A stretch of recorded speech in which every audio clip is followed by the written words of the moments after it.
सरस्वती शिक्षा समिति पाली द्वारा संचालित ऑनलाइन कक्षा में आप सभी अभिभावकों व भैया बहनों का हार्दिक स्वागत अभिनंदन।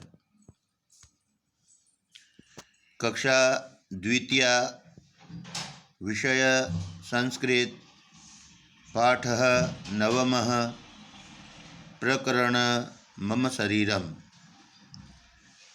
प्रिय अभिभावकों एवं भैया बहनों, आज हम इस पाठ में हमारे शरीर के विभिन्न अंगों के नामों के बारे में जानेंगे।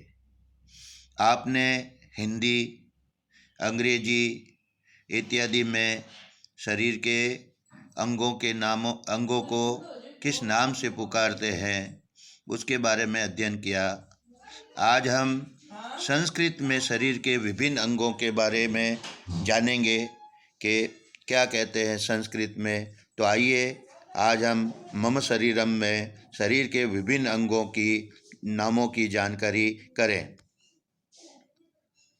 जैसे सबसे पहला शरीर का मुख्य अंग है जो हमारा सिर है। तो संस्कृत में माथे को शिरः कहते हैं। क्या कहते हैं? शिरः। उसके बाद में सिर के बाद में ललाट, हिंदी में भी ललाट कहते हैं, अंग्रेजी में फोरहेड कहते हैं और संस्कृत में हम ललाटम कहते हैं। जिससे हम श्वास लेते हैं उसको संस्कृत में नासिका कहते हैं और हिंदी में नाक कहते हैं। ठीक है। इसी तरह हमारे हाथ काम करने के हाथों से हम काम करते हैं। संस्कृत में हाथ को हस्तः कहते हैं और उसके आगे अपना सीने को संस्कृत में वक्षस्थलम कहते हैं। फिर से दोहराओगे, वक्षस्थलम। इसी तरह शरीर के अंदर अपना हृदय स्थित है जिसको अंग्रेजी में हार्ट कहते हैं, जबकि संस्कृत में हृदयम कहते हैं और हिंदी में हृदय कहते हैं। उसके बाद में पेट को हम संस्कृत में उदरम कहते हैं।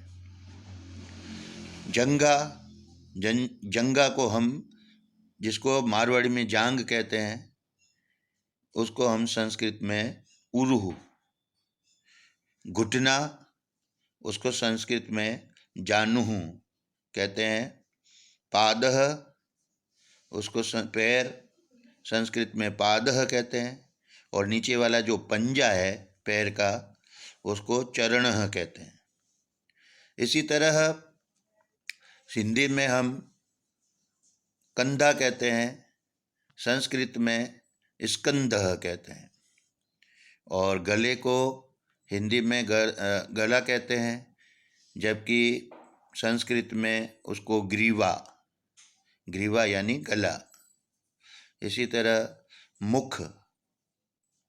मुखम संस्कृत में मुखम कहते हैं, हिंदी में मुंह कहते हैं और जिससे हम सुनते हैं उसको हिंदी में कान कहते हैं, जबकि संस्कृत में उसे कर्णः कहते हैं और जिनसे हम देखते हैं उसको हिंदी में आँख कहते हैं, जबकि संस्कृत में उसे नेत्रम कहते हैं। ठीक है। सामने चित्र दिया हुआ है, उस चित्र को देखकर आप मेरे साथ साथ शरीर के विभिन्न अंगों के नामों को दोहराएंगे। ठीक है। तो शिरः बोलिए, शिरः। ललाटम, नासिका, हस्तः, वक्षस्थलम। बोलिए, वक्षस्थलम। फिर से बोलिए, वक्षस्थलम। जैसा चित्र में सीना बताया गया है, सीने को संस्कृत में कहते हैं वक्षस्थलम। बोलिए हृदयम। बोलिए, भैया बहनों से भी बुलवाइए, हृदयम यानी पेट। बोलिए उदरम। फिर से बोलिए उदरम। उदरम यानी उदरम का अर्थ होता है पेट। ठीक है। उरुहु, सभी बोलिए उरुहु। भैया बहनों से भी बुलवाइए उरुहु। उरुहु यानी होता है जांग।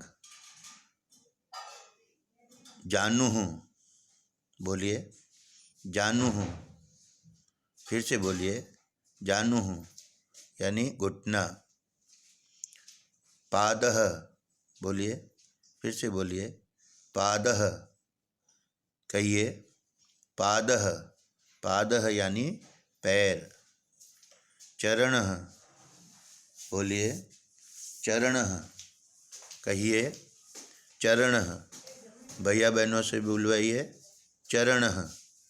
चरणः यानी जैसा चित्र में बताया गया है पंजा, पैर का पंजा, उसको चरण बोलते हैं। ठीक है, पैर को तल। इसी तरह चित्र में दिया हुआ है स्कंदः। कहिए स्कंदः। बच्चों से भी बुलवाइए स्कंदः।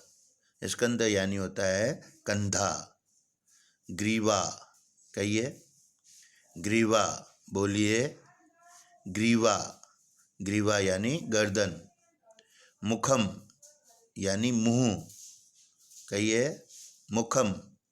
मुखम यानी मुंह। कर्णः, कहिए कर्णः। बोलिए कर्णः। भैया बहनों से भी बुलवाइए कर्णः। कर्णः यानी कान।